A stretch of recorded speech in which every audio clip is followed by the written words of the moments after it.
Evangelho segundo João, capítulo de número 12, eu vou ler dos versos 12 até o 19. Diz assim a palavra do Senhor.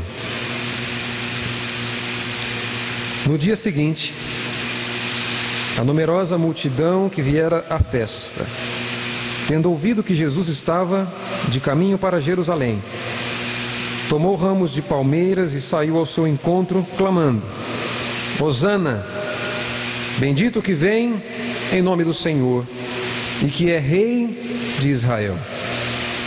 E Jesus, tendo conseguido um jumentinho, montou-o, segundo está escrito: Não temas, filha de Sião, eis que o teu rei aí vem, montado em um filho de jumenta. Seus discípulos a princípio não compreenderam isto.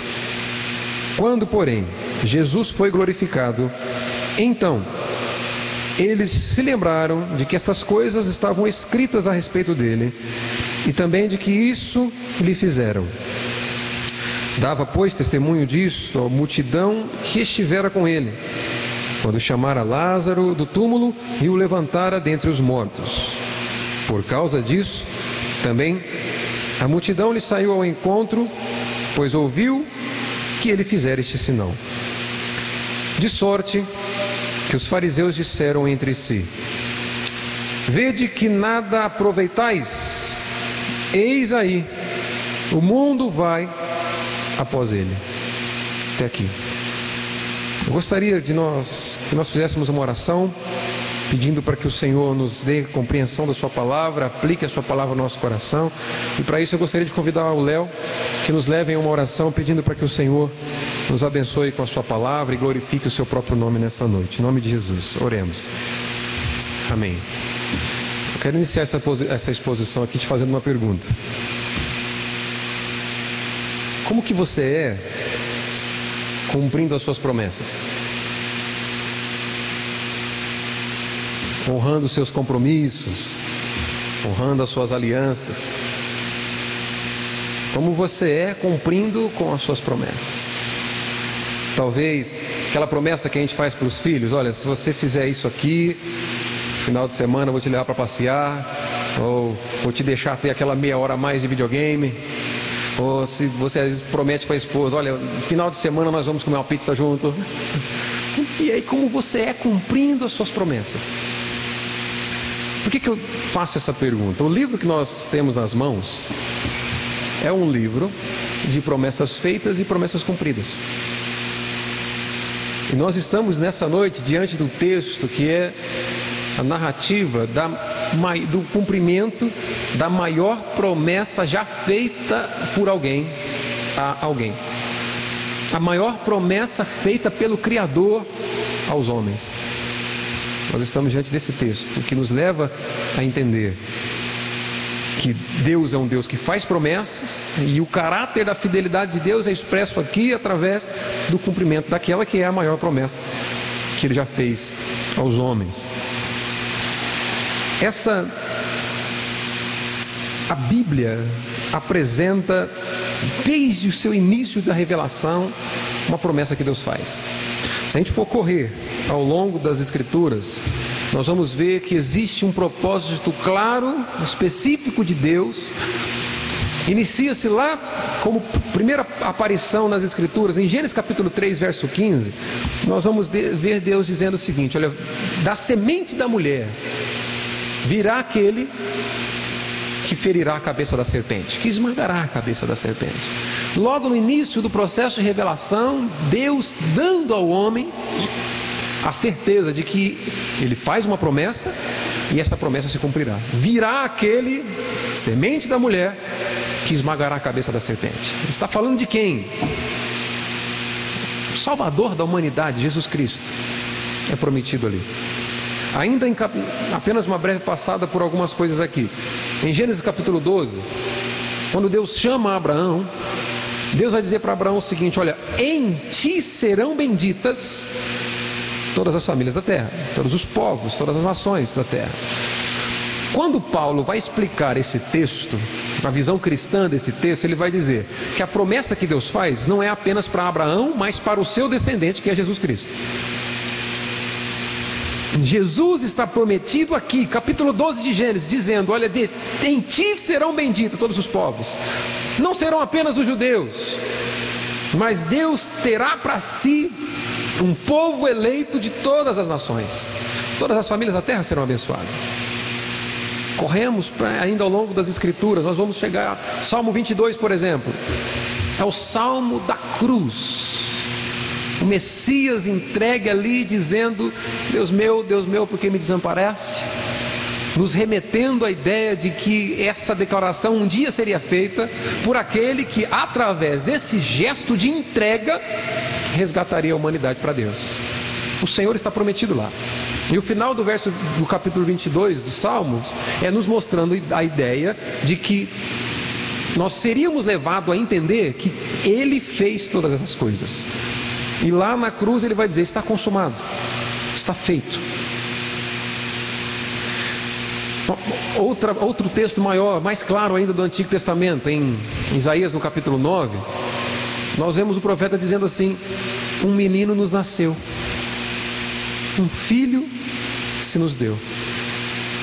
Ele será maravilhoso conselheiro, Pai da eternidade, príncipe da paz. Tantos anos antes dele vir, ele foi prometido. Isaías 53 nos revela mais ainda detalhes acerca daquilo que é a promessa de Deus, sofreria. Pelas suas pisaduras fomos sarados. O reputávamos como aflito, ferido de Deus e oprimido. Mas por essas chagas, por essas feridas, o nosso resgate foi estabelecido.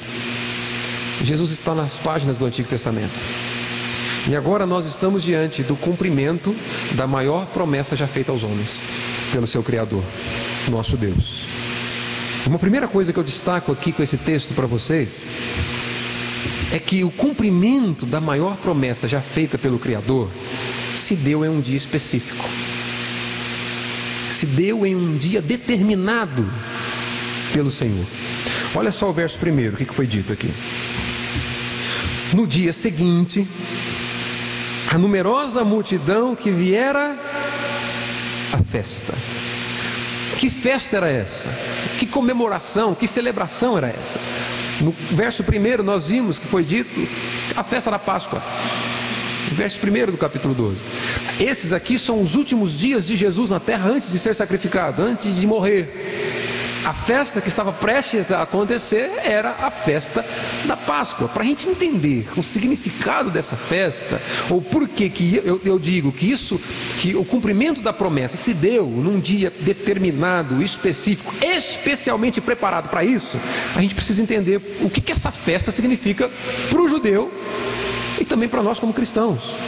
Se você olhar rapidamente comigo, vai lá em Êxodo capítulo 12. Nós temos um momento em que esse memorial foi estabelecido, foi instituído para que o povo de Deus observasse. Êxodo capítulo 12. Quero ler apenas 2 versos que nos permite entender onde eu quero nos levar essa noite. Verso 13 e 14. Capítulo 12 de Êxodo. Versículo 13. Diz assim a palavra do Senhor: o sangue vos será por sinal nas casas em que estiveres. Quando eu vir o sangue, passarei por vós, e não haverá entre vós praga destruidora, quando eu ferir a terra do Egito. Verso 14. Este dia vos será por memorial, e o celebrareis como solenidade ao Senhor. Nas vossas gerações o celebrareis por estatuto perpétuo. Essa é a festa que aqueles homens estavam celebrando naqueles dias. Eles estavam se preparando para essa festa. E essa festa foi instituída aqui pelo próprio Deus para ser um memorial, para que os judeus, para que o povo de Deus trouxesse à memória esse agir de Deus naqueles dias. O Deus que os tirou da terra do Egito, o Deus que os deu libertação, o Deus que os resgatou. O verso 13, esse memorial, esse resgate de Deus, tem como um ponto claro aqui que nos aponta para um cumprimento de uma promessa muito maior, dizendo o seguinte: a última praga, a 10ª praga que Deus traria como juízo para o Egito, seria a morte dos primogênitos. Haveria morte naquela nação, os filhos egípcios. E Deus vai dizer o seguinte: olha, toda casa que for marcada pelo sangue do Cordeiro, essa casa estará protegida. O cordeiro seria morto, eles pegariam esse sangue, aspergeria, aplicaria nos umbrais das portas, e a casa, quando o Senhor viesse para estabelecer juízo, viesse para ferir os egípcios, ele veria o sinal do sangue, pularia a casa e iria para a próxima.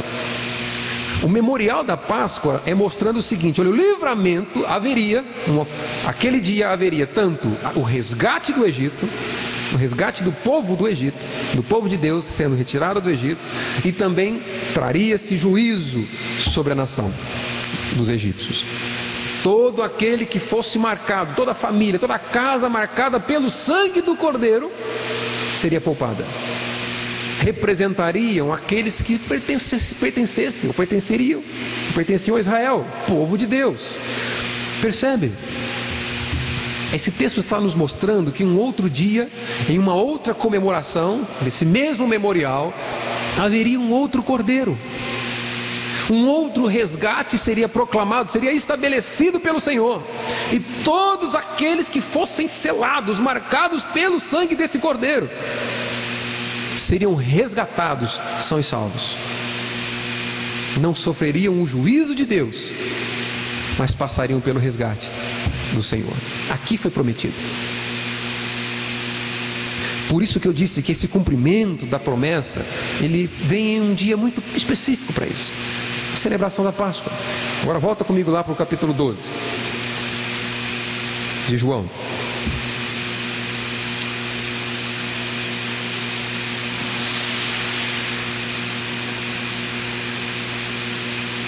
Essa festa tinha por o cumprimento da promessa nesse dia da Páscoa tinha por objetivo levar o povo a entender o seguinte: o dia do resgate chegou. Chegou o tempo do resgate, o tempo da libertação. Continuando aqui ainda, a gente pode aprender com esse texto que o cumprimento da maior promessa feita pelo Criador se dá quando o Cordeiro de Deus chega a Jerusalém. Olha só o verso, ainda no verso 12, a continuação do texto vai dizer assim: tendo ouvido que Jesus estava de caminho para Jerusalém, tomou ramos de palmeira. A multidão, depois que ouviu, tomou ramos de palmeiras e saiu a seu encontro.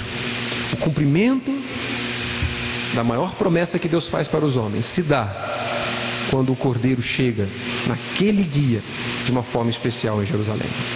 Por que eu digo isso? Ele já havia visitado Jerusalém em outras festas, ele já havia participado de outras Páscoas, mas aquela era a Páscoa específica para quando ele se entregaria de forma voluntária. Percebe? Jesus sabia que o ambiente em Jerusalém era extremamente hostil para ele. Os homens religiosos judeus estavam lá buscando, eles haviam dado ordens para que quem encontrasse Jesus o entregasse, apontasse para eles onde eles estavam, porque eles, respirando ódio contra Jesus, queriam matá-lo. Jesus sabia o cenário que o esperava. Jesus indo a caminho de Jerusalém, ele está mostrando o seguinte: olha, eu me entrego voluntariamente, eu não preciso ser caçado, eu sou o Cordeiro que se entrega.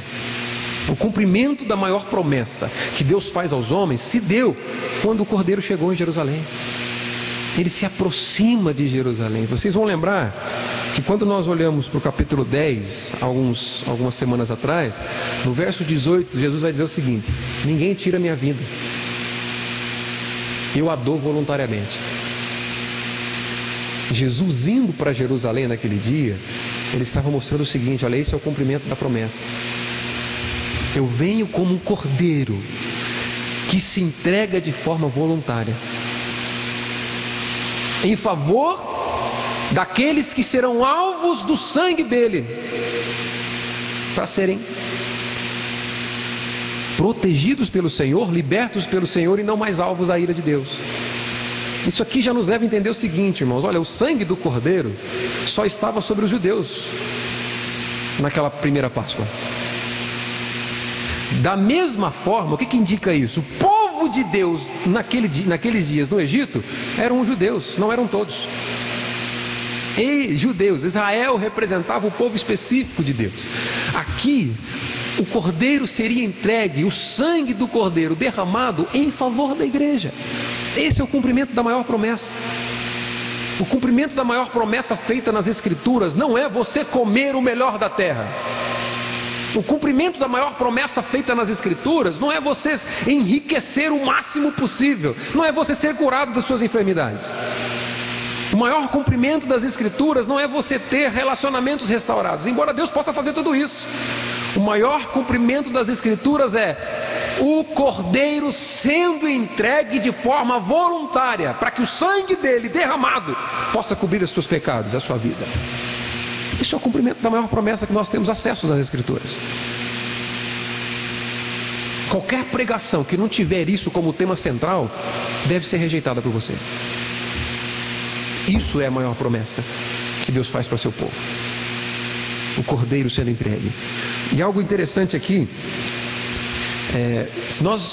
alguns comentaristas que são estudiosos da história de Israel, eles vão dizer o seguinte: no momento da Páscoa, o sumo sacerdote saía de Jerusalém, ia até Belém para escolher o melhor cordeiro para o sacrifício, levá-lo para Jerusalém e sacrificá-lo. E o povo estava nas portas das cidades com ramos, gritando assim: Hosana ao Cordeiro de Deus que tira nosso pecado.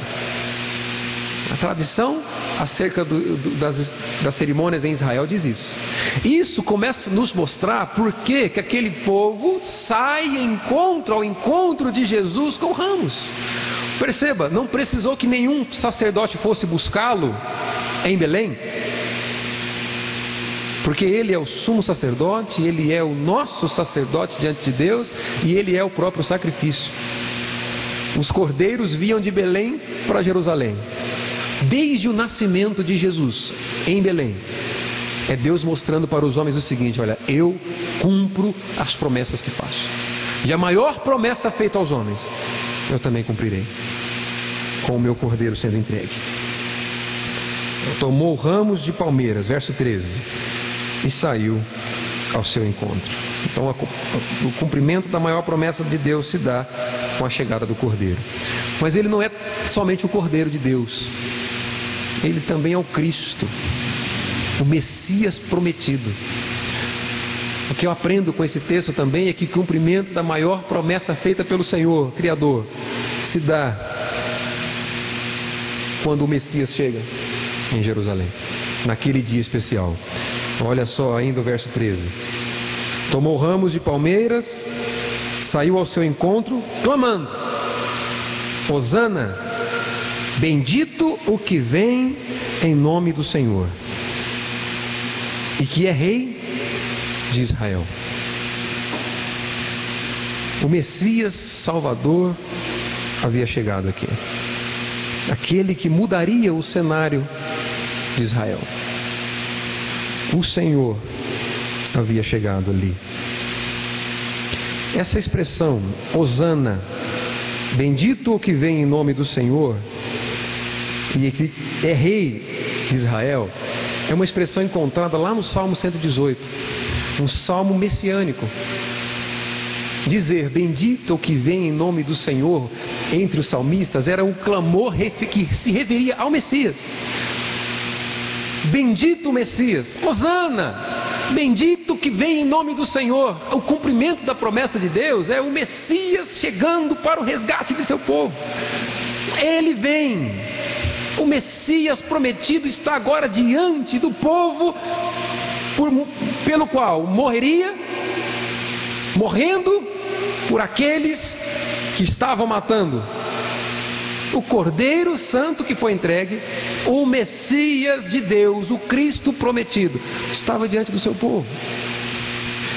O cumprimento da maior promessa se dá quando ele chega, tomando ramos de palmeira, saiu ao seu encontro clamando: Hosana, bendito que vem em nome do Senhor. Quando Deus resgata o seu povo no Egito, ele se apresenta a Moisés dizendo o seguinte: diga ao povo que o Eu Sou te enviou. O Eu Sou chegou para resgatar o seu povo do Egito. Jesus usa essa expressão, principalmente no Evangelho de João, sobre si algumas vezes. É como se ele dissesse: olha, aquilo que foi profetizado acerca do Messias se cumpre em mim. A maior promessa de Deus se cumpre em mim. O resgate do Egito não se compara ao resgate que eu estou agora promovendo na vida de vocês. O resgate do Egito apontava para essa verdade que é a mais sublime das promessas das Escrituras. Eu não vim aqui vos libertar apenas do sofrimento. Eu vim aqui vos libertar do sofrimento eterno. Eu não vim aqui vos libertar apenas do jugo do Egito. Eu vim aqui vos libertar da condenação eterna e te transportar para o meu reino, a Canaã celestial, nova terra, a terra prometida. Esse é o meu papel. Vim aqui como Messias resgatador. Eu sou. Essa expressão Hosana literalmente significa assim: nos dê salvação agora. A promessa se cumpre com aquele povo cantando para o Messias: nos salve agora. Hosana. Há um significado de um clamor por salvação nessas palavras: nos salve agora. Veja ainda que ele vai dizer mais assim: Hosana, bendito ao que vem em nome do Senhor, e bendito aquele que também é rei de Israel. Havia um entendimento, isso aqui é essa expressão, e que é rei de Israel, era o temor dos romanos. Toda vez que a festa da Páscoa era celebrada, havia aqui aquele pensamento seguinte: olha, Páscoa é tempo de libertação. Na primeira Páscoa foi quando nós fomos libertos dos egípcios. Havia essa expectativa de que Deus de alguma forma ia providenciar a libertação para o povo de Israel. Só que a visão, a conotação que eles davam a essa libertação era meramente militar. Eles pensavam que esse Messias viria para resgatá-lo apenas do domínio romano. Essa expressão, o rei de Israel, era motivo de temor, de atenção, de expectativa naqueles dias, tanto para os judeus quanto para os romanos. Havia a expectativa de que Deus mudaria o cenário de Israel, enviando um resgatador. Esse é um outro significado para esse tomar ramos. Dentro das celebrações de Israel, quando nós lemos alguns livros apócrifos, 1º e 2º Macabeus, por exemplo, sempre que algum libertador, que algum revolucionário provocasse alguma mudança de cenário em Israel, ele voltava para Jerusalém e o povo recebia com ramos, celebrava. Alguma libertação foi promovida, algum cenário foi transformado. Essa era a conotação aqui. Eles pensavam o seguinte: olha, Deus enviará alguém que vai mudar a nossa situação. Deus vai enviar alguém que vai nos tirar do senhorio aqui, ou do domínio dos romanos. Era apenas uma conotação militar, de governo. Eles achavam que esse seria o papel do Messias. E foi justamente aqui que eles caíram. Achar que a solução dada por Jesus era somente na terra. Apenas um rei militar. Deixa eu já aplicar para você aqui. Você vai cair num erro quando pensar que o papel de Jesus Cristo é apenas te dar boa vida ou mudar o seu cenário na terra. Cristo não se manifesta apenas para mudar sua vida na terra. Cristo se manifesta para mudar sua vida na eternidade. Não é apenas para mudar o cenário aqui. Olha, se eu estou passando por uma dificuldade, vou deixar de passar, porque o Messias chegou. O compromisso do Messias não é te dar boa vida. O compromisso do Messias é te dar vida eterna. Enquanto nós não entendemos isso, nós jamais seremos capazes de glorificar Deus quando o sofrimento vem. É isso que aqueles homens não entenderam. Hosana, bendito aquele que é rei de Israel. Veio para mudar a nossa vida na terra. Não, ele não veio mudar a sua vida na terra. Ele veio te dar salvação e mudar a sua vida na eternidade. O seu destino eterno. Entender isso fará com que você o adore ainda quando os dias são de dor e sofrimento. Achar que Jesus Cristo vem para mudar apenas o seu cenário na terra é cair no mesmo erro dos judeus. Essa expressão, rei dos judeus ou rei de Israel, gerava temor nos romanos. Havia uma expectativa. O que será que vai acontecer nessa festa? Alguma revolta? Alguém vai se levantar contra o Império Romano? É por isso que você vai ver os soldados romanos escarnecendo de Jesus, dizendo: olha, você não é o rei? Sai daí da cruz. Você não é o cara? Sai da cruz. Achávamos que você seria o rei. Se livra. Você curou tantos, você salvou tantos, salva-te a ti mesmo. Eles não entendiam. Esse é o grande perigo da teologia da prosperidade. Achar que Jesus pode mudar o seu cenário ou deve mudar o seu cenário apenas nessa terra. Isso aqui é o embrião da teologia da prosperidade. Entender errado o que Jesus veio fazer. Verso 14. Outra coisa que a gente aprende aqui é que o cumprimento da maior promessa feita pelo Criador se dá, então, primeiro, quando o cordeiro se entrega voluntariamente, ele vai a Jerusalém para se sacrificar. Segundo, quando o Messias se apresenta, cumprindo o plano de Deus. E terceiro, ele é o cordeiro, ele é o Messias e ele é o príncipe da paz. O cumprimento se dá quando o príncipe da paz se manifesta. O que isso aqui tem a ver com paz? Havia um ritual no tempo antigo de quando um rei estava declarando guerra contra um outro rei, contra um outro povo, esse rei iria, ou ele enviaria o seu maior soldado, ou ele mesmo iria montado no seu cavalo mais veloz, no seu cavalo preparado, e ele chegava com esse cavalo cavalgando de forma veloz, todo imponente diante da cidade a qual ele ia atacar. E ele saía correndo, indicando: o meu exército está vindo. Quando o imperador romano declarava vitória, ele não entrava, ele entrava em Roma montado em uma carruagem de ouro, trazendo aqueles que foram vencidos na batalha, pegavam esses que foram vencidos e jogavam no Coliseu para serem comidos por leões. Chegavam cheios de pompa, sendo aclamados. Agora, o tempo antigo, a história também nos mostra que quando um rei estava declarando paz para uma outra cidade a qual eles antes estavam em guerra, ele pegava um jumento, filho de uma jumenta, um jumentinho, montava no jumentinho e entrava na cidade. Isso significava o seguinte: nós não estamos mais em guerra, é tempo de paz. O jumento demonstrando a fragilidade ou a entrega, a declaração de paz.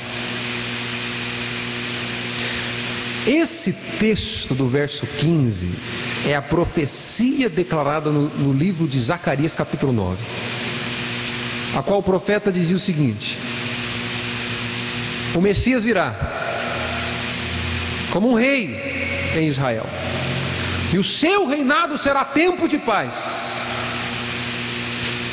Por isso ele vai dizer: não temas, filha de Sião, eis que o teu rei aí vem, declarando paz, montado em um filho de jumenta. Jesus está dizendo o seguinte: olha, não é tempo de guerra, vocês não entenderam. Aqueles homens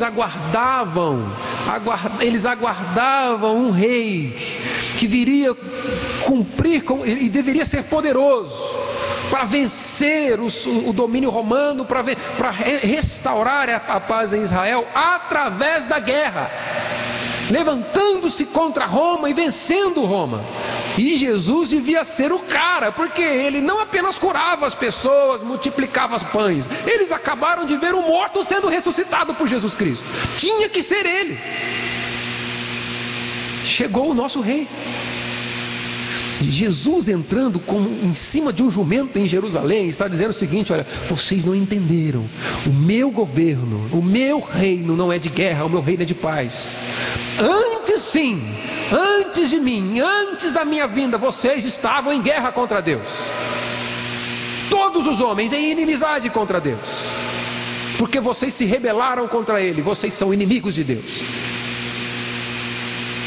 A manifestação do Messias é a declaração de que agora sim podemos estar em paz com Deus e não mais em guerra contra Ele. Não temas, filha de Sião. Ele vem mostrar o verdadeiro significado do seu reino.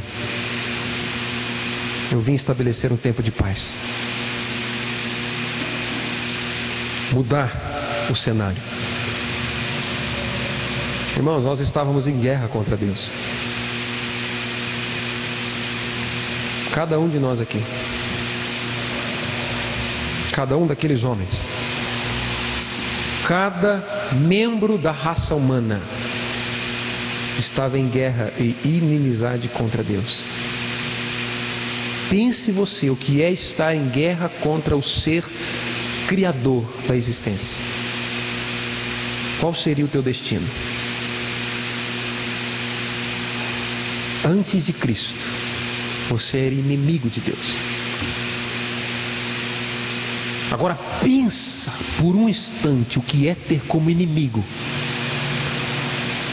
aquele que do nada cria a existência.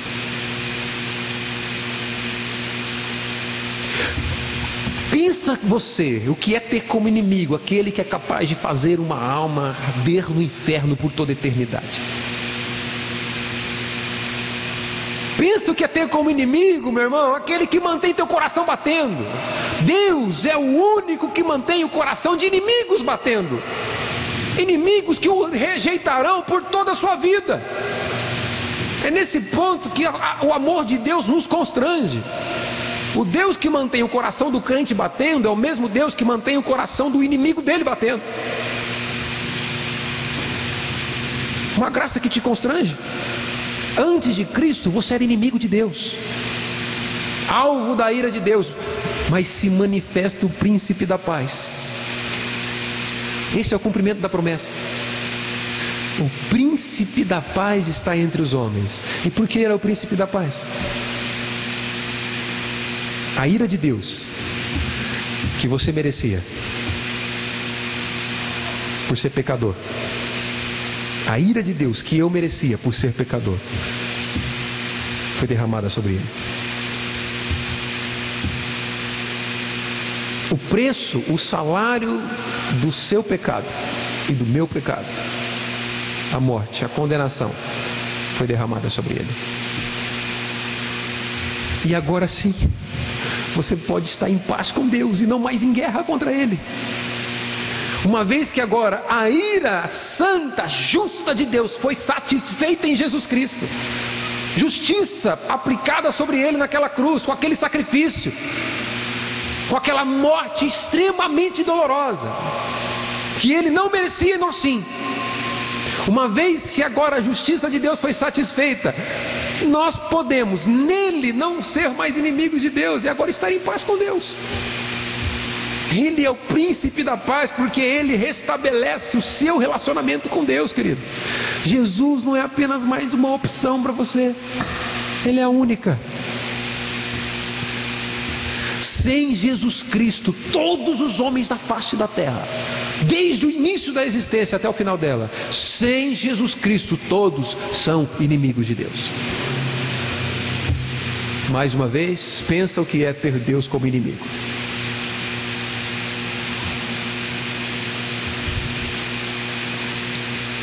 Mas Ele é o príncipe da paz, e esse é o cumprimento da promessa.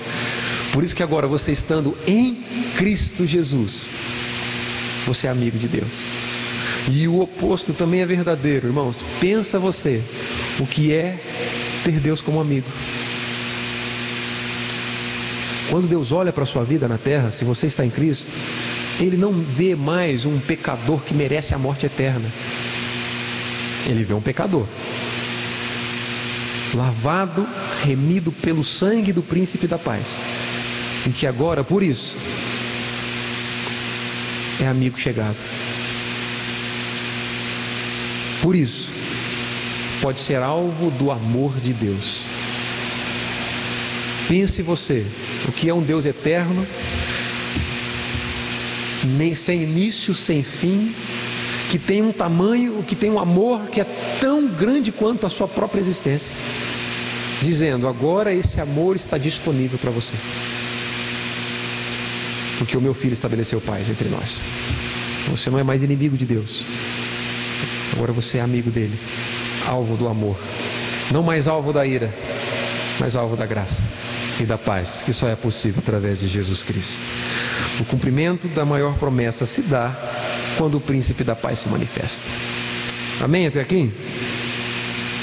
Outra coisa importante de dizer com esse texto, irmãos, é que o cumprimento da maior promessa que Deus faz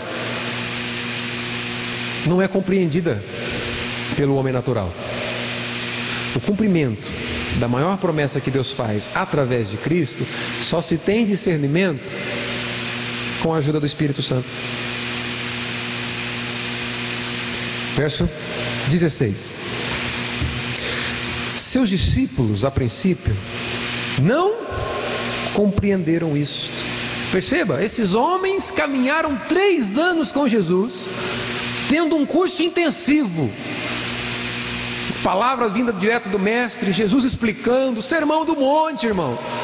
Aqueles homens estavam presentes assistindo o Sermão do Monte. Aqueles homens estavam sendo instruídos pelo próprio Cordeiro, pelo próprio Messias, pelo próprio Príncipe da Paz. E João vai dizer: seus discípulos a princípio não compreenderam.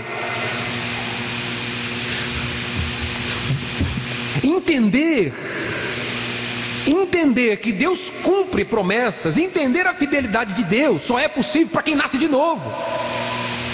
Não se compreende a fidelidade de Deus enquanto você for morto espiritualmente. Somente o novo nascido, somente aquele que é cheio, que é habitado pelo Espírito Santo, chega à compreensão do que significa dizer que Deus é fiel e que Deus cumpre promessas. No verso 16: seus discípulos a princípio não compreenderam isso. Quando, porém, cada conjunção adversativa das Escrituras, irmãos, me chacoalha. Seus discípulos a princípio não compreenderam isto o quê? Tudo aquilo que estava acontecendo. Quando, porém, Jesus foi glorificado, algo aconteceu para que a incredulidade fosse desfeita. A partir de um momento, eles passaram a entender. Quando Jesus foi glorificado, então eles se lembraram de que essas coisas estavam escritas a respeito dele, e também de que isso lhe fizeram quando foi glorificado. Olha só, o que significa isso? Quando a Bíblia diz que, quando João vai dizer que os discípulos só chegaram à compreensão do que aconteceu com Jesus daqueles 3 anos, percebe? Não foram os milagres. Esses homens viram milagres. Esses homens viram Lázaro saindo do túmulo. Não foram os milagres que os levaram a compreender. Por isso, não importa o quanto você enxerga de milagre na terra. Se não acontecer o que aconteceu com esses homens, você jamais vai crer. Você jamais vai compreender que Deus é fiel e cumpre promessas. Esses homens viram grandes sinais. Quando, porém, Jesus foi glorificado. O que significa isso? Depois que Jesus morreu, ressuscitado de entre os mortos, recebe o seu corpo glorificado, é assunto ao céu. Quando ele chega lá, ele envia aquele que faz com que você nasça de novo, o seu Espírito Santo. Quando João diz que só passaram a compreender depois que Cristo foi glorificado, ele está nos levando ao seguinte entendimento: somente depois que Cristo providenciou o novo nascimento por meio do Espírito Santo, ele foi glorificado, assunto ao céu, e lá envia o Espírito Santo que te faz nascer de novo e te leva a crer. De onde nós estamos tirando isso? Veja o capítulo 16, um pouco mais à frente.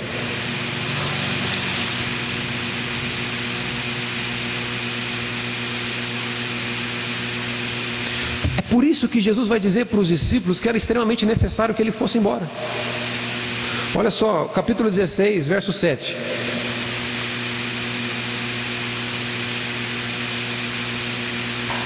Mas eu vos digo a verdade, convém-vos que eu vá, é necessário que eu vá, porque se eu não for, o Consolador não virá para vós outros. Se porém eu for, eu vou-lo enviarei. Jesus está dizendo o seguinte: olha, é necessário que eu parta, é necessário que eu vá. Depois de glorificado, eu preciso ir, porque se eu for, eu o enviarei. E por que é necessário que ele enviasse? Volta um pouquinho, capítulo 14.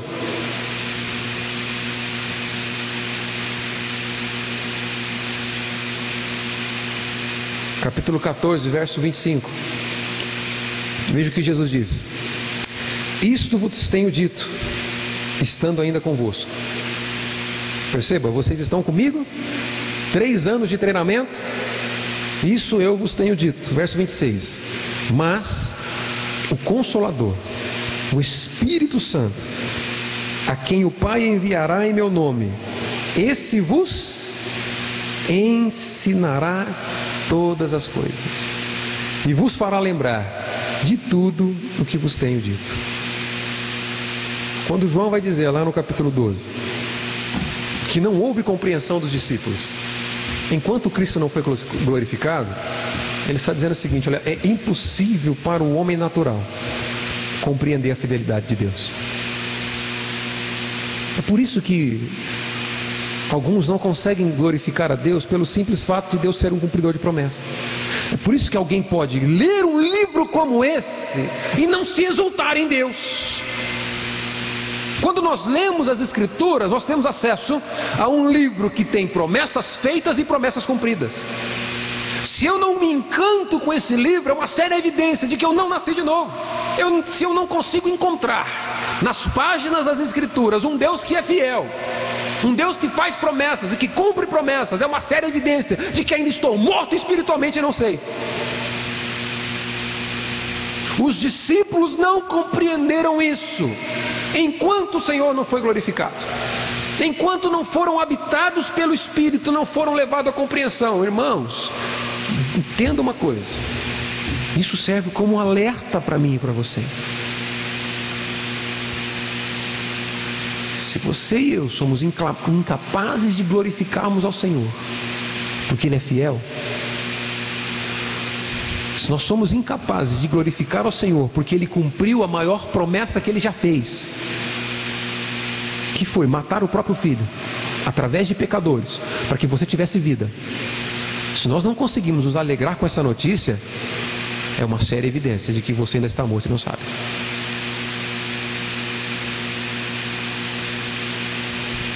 Por isso o Evangelho deve ser pregado.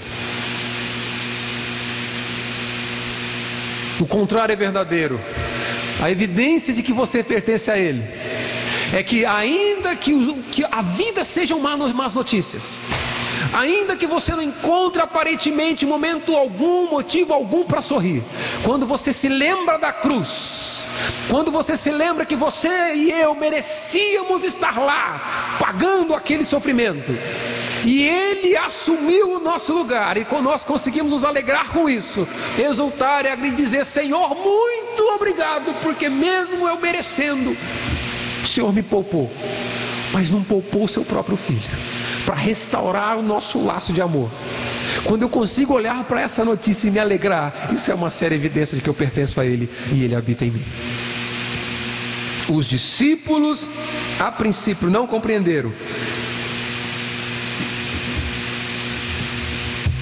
Quando, porém, Jesus foi glorificado, então, só assim, eles se lembraram dessas coisas, porque é o Espírito que faz lembrar. Caminhando para o fim, Jesus agora, João, ele tira o foco dos discípulos e coloca nas multidões. Esse dualismo é sempre presente no Evangelho de João. Característica dos discípulos, característica das multidões, os discípulos seguindo a Jesus pela palavra de Jesus, as multidões seguindo a Jesus pelos milagres e por interesse. Mais uma vez nós vemos uma multidão exaltando Jesus Cristo. E o motivo? Reconheceram que Ele era o Messias Salvador, resgatador de Israel, aquele que mudaria para sempre e reinaria para sempre, de uma forma espiritual, morrendo pelos pecados deles? Não. Eles viram o milagre. Ficaram sabendo de Lázaro sendo ressuscitado e pensaram: pronto, encontramos aquele que é útil para nós. Jesus é muito útil. Ele multiplica pão. Olha só que bênção. Não vamos ter fome mais. Ele cura os enfermos. Olha que bênção. Nós não vamos mais ter enfermidade. E se ele tem poder para ressuscitar mortos, que dirá o que ele vai fazer com o imperador? Jesus é muito útil para nós. Pode não ser o nosso Senhor, mas tem uma utilidade incrível. Esse era o pensamento daqueles homens. Olha só o que diz o verso 17. Dava, pois, testemunho disso a multidão que estivera com ele, quando chamara Lázaro do túmulo e o levantara dentre os mortos. Verso 18.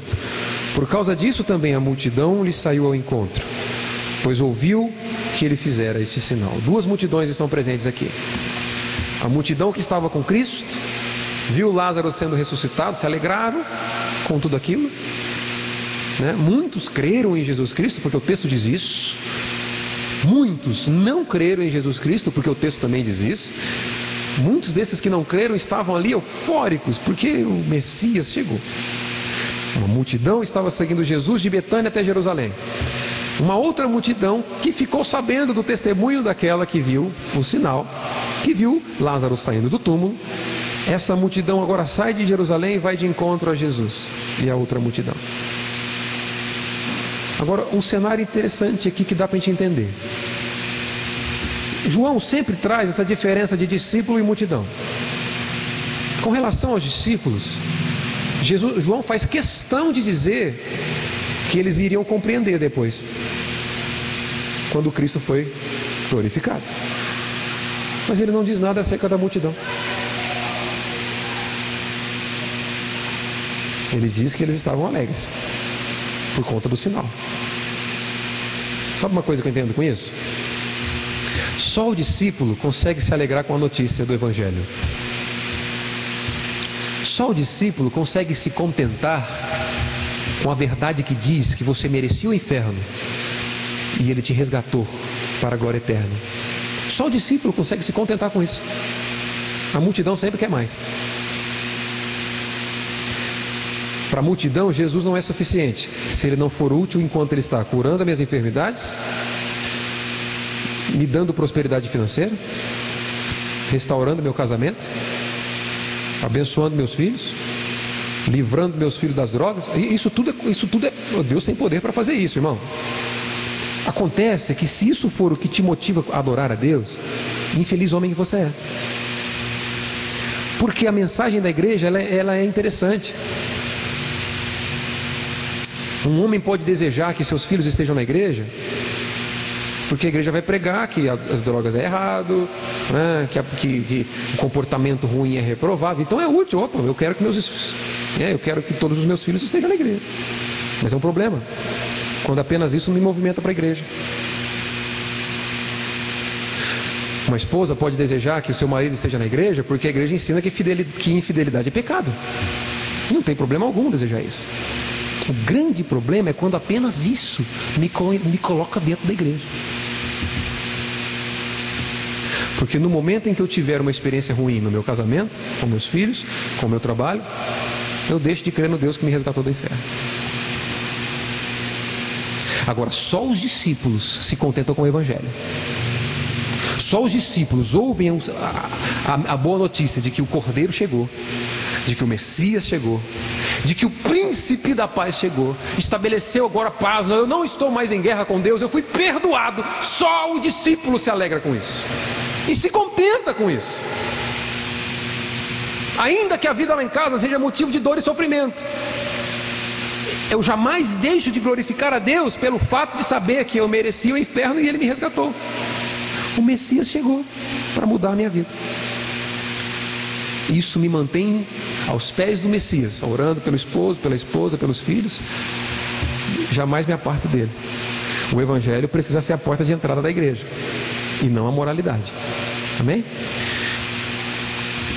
E eu finalizo aqui o verso 19 com os irmãos, mostrando que a compreensão ou o cumprimento da maior promessa feita pelo Senhor jamais é compreendida pelo religioso, jamais é explicada pela religião. Verso 19: de sorte que os fariseus disseram entre si: vede que nada aproveitais, eis aí vai o mundo após ele. O que significa isso? Os fariseus, os escribas começaram a cutucar um ao outro. E aí, você não vai fazer nada? Até quando nós vamos deixar ele dessa forma livre? Precisamos fazer alguma coisa, precisamos aproveitar a oportunidade para matá-lo. Vocês não vão fazer nada, o mundo está o seguindo. Os gregos queriam vê-lo, as multidões dos judeus queriam seguir ele. O mundo está o seguindo, vocês não vão fazer nada. A religião não é capaz de te dar a noção, ou a religião não te ensina, ou a religião não te faz com que você compreenda o sacrifício de Jesus Cristo. A religião pode te manter aqui, em busca das outras coisas que eu disse. A religião pode te manter aqui em busca do conforto de um casamento estabelecido, de filhos moralmente satisfeitos, corrigidos, em busca de bênção na vida profissional, em busca de cura, e Deus pode fazer tudo isso, mas é apenas isso que a religião vai te dar. A religião é incapaz de te levar ao entendimento. O religioso é incapaz de entender que o Messias chegou, porque o religioso não precisa de Messias. O religioso confia nas suas próprias obras. Somente aquele que sabe que é incapaz de merecer algo de Deus, somente aquele que sabe que é pecador, somente aquele que sabe que merecia uma punição eterna e que é incapaz de ter algo para oferecer para Deus, pode se alegrar com a notícia de que o Cordeiro chegou, o Messias se revelou e o príncipe da paz estabeleceu, acabou com a guerra que tínhamos contra Deus. Somente o discípulo pode entender isso. Eu quero concluir com você, irmãos, levando a pensar brevemente na primeira pergunta que eu fiz: como você é cumprindo as suas promessas? Como você é cumprindo os seus compromissos, nas alianças que você faz? Como nós somos? Talvez eu não saberia te dizer ou nos dizer como nós somos como cumpridores de aliança e promessas, mas quando nós vamos para as Escrituras, nós vemos um Deus que é fiel em cada promessa que Ele faz. Nós vemos um Deus que faz promessas, que cumpre promessas, e um dia Ele fez a maior promessa que a humanidade poderia ter acesso. Irmãos, Ele fez a maior promessa que você poderia ouvir de um ser infinito e pessoal como o Senhor. E Ele não apenas fez, Ele cumpriu. Deus cumpriu com a sua promessa de enviar o resgatador que pagaria o preço por você, que possibilitaria que você fosse aceito como amigo e não mais como inimigo de Deus. Ele cumpriu a promessa de levantar a bandeira branca e dizer: a guerra não existe mais. Agora você é livre do inferno e é livre para usufruir da glória eterna do Senhor. Nós somos levados a compreender que o Senhor que faz promessas é cumpridor de promessas.